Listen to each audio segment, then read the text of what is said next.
हे लाल कमल के समान नेत्र और सुंदर वेश वाली, सीता जी के नेत्र रूपी चकोर के चंद्रमा, शिव जी के हृदय रूपी मानसरोवर के बालहंस, विशाल हृदय और भुजा वाले श्री रामचंद्र जी, मैं आपको नमस्कार करता हूँ।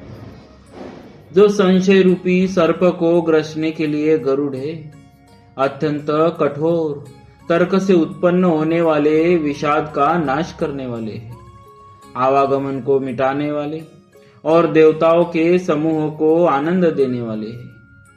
वे कृपा के समूह श्री राम जी सदा हमारी रक्षा करें।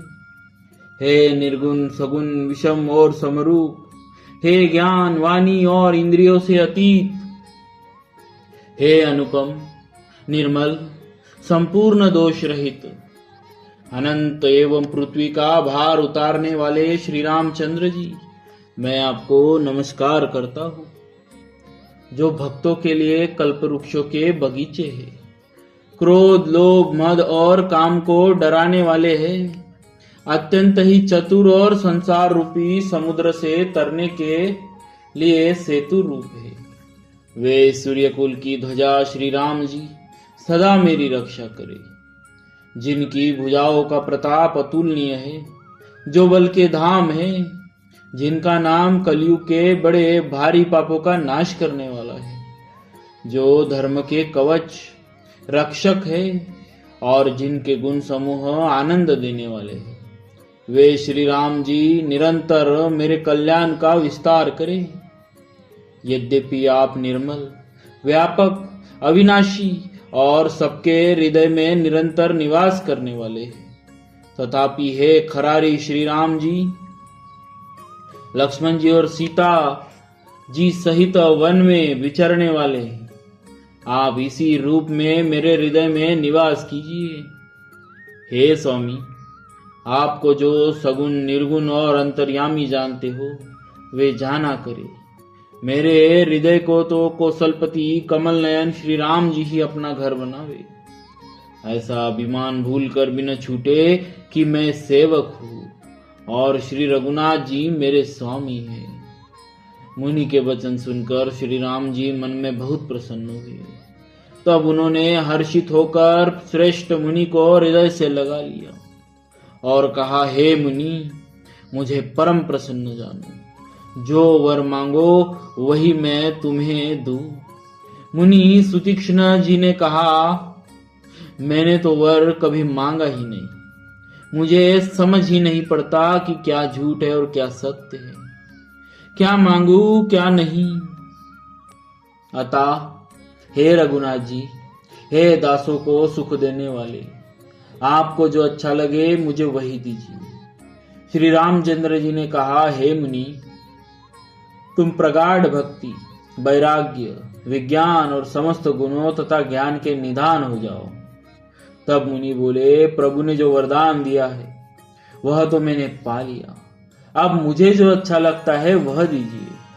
हे प्रभु, हे श्री राम जी, छोटे भाई लक्ष्मण जी और सीता सहित धनुष बाणधारी आप निष्काम स्थिर होकर मेरे हृदय रूपी आकाश में चंद्रमा की भांति सदा निवास कीजिए। एवमस्तु, ऐसा ही हो। ऐसा उच्चारण कर लक्ष्मी निवास श्री रामचंद्र जी हर्षित होकर अगस्त ऋषि के पास चले। तब सुतीक्ष्ण जी बोले, गुरु अगस्त जी का दर्शन पाए और इस आश्रम में आए मुझे बहुत दिन हो गए। अब मैं भी प्रभु आपके साथ गुरु जी के पास चलता हूँ। इसमें हे नाथ, आप पर मेरा कोई एहसान नहीं है। मुनि की चतुरता देखकर कृपा के भंडार श्री राम जी ने उनको साथ ले लिया और दोनों भाई हंसने लगे। रास्ते में अपनी अनुपम भक्ति का वर्णन करते हुए देवताओं के राजेश्वर श्री राम जी अगस्त्य मुनि के आश्रम पर पहुंचे।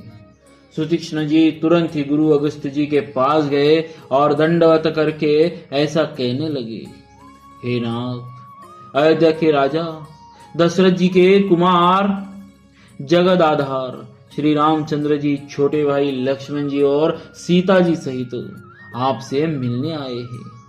जिनका हे देव आप रात दिन जप करते रहते। यह सुनते ही अगस्त्य जी तुरंत ही उठ दौड़े।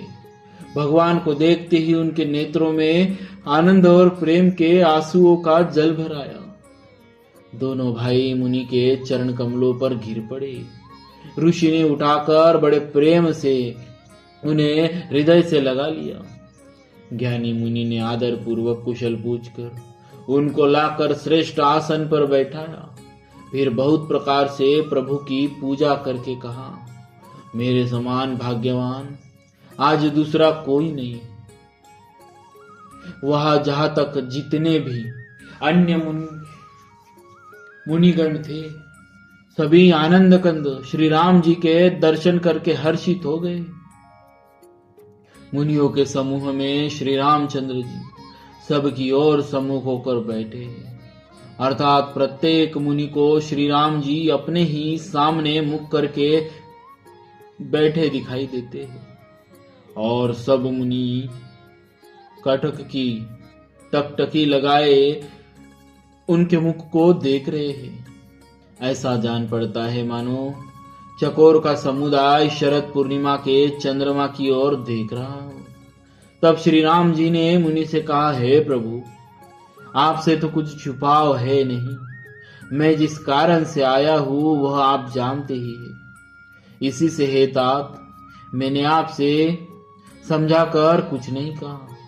हे प्रभु अब आप मुझे वही मंत्र वही सलाह दीजिए जिस प्रकार मैं मुनियों के द्रोही राक्षसों को मारूं।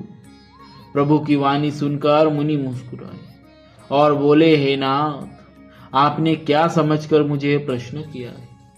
हे पापों का नाश करने वाले, मैं तो आपके ही भजन के प्रभाव से आपकी कुछ थोड़ी सी महिमा जानता हूं।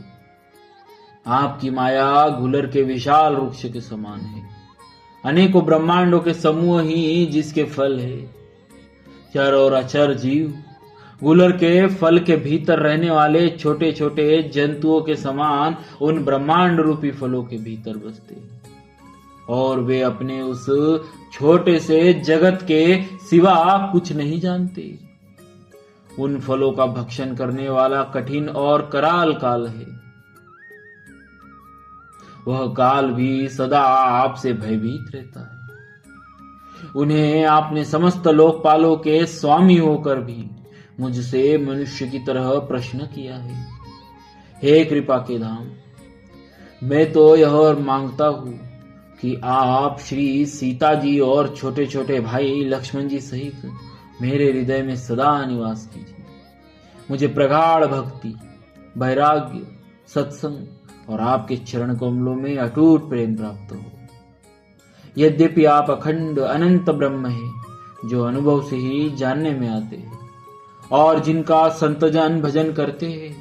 यद्यपि मैं ऐसे रूप को जानता हूं और उसका वर्णन भी करता हूं, तो भी लौट लौट कर मैं सगुण ब्रह्म में आपके सुंदर स्वरूप में ही प्रेम मानता हूं।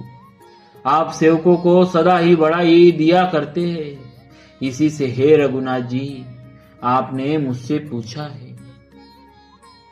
हे प्रभु एक परम मनोहर और पवित्र स्थान है, उसका नाम पंचवटी है।